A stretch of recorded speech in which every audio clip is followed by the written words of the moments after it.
Hello guys, welcome to another video. In this video we are going to do another example on the laws of logarithm, and I will be giving you an exercise to do.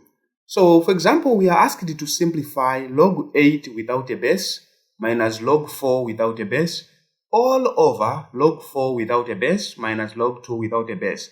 If there is no base, it means everything is in base 10. So if that is the case, we can still say log 2 here power 3 minus log 2 power 2 all over log 2 power 2 again minus log 2 here.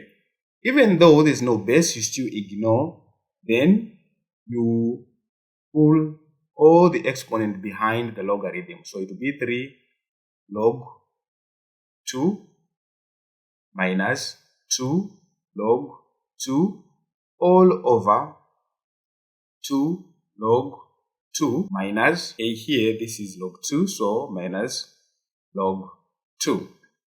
So if that is the case, what we are going to do, what is common? For example, if it is log 2 base 10 all, then it means it's log 2 base 10, log 2 base 10, log 2 base 10.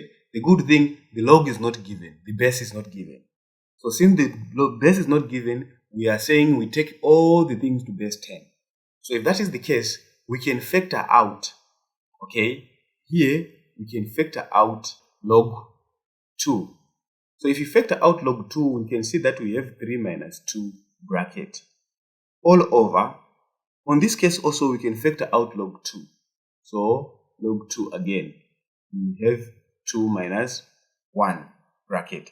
As you can see, we said if it is base 10, even here it will be all over log 2 base 10. Log 2 base 10. As long as things are similar in mathematics, we are very good in cancelling.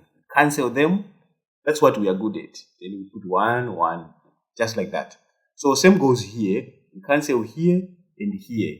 It means we are remaining with 3 minus 2 over 2 minus 1, which give us 1 over 1, which give us an answer 1. So that's our answer. This is all for this lesson. Thank you guys for watching. See you on the next video. Bye bye.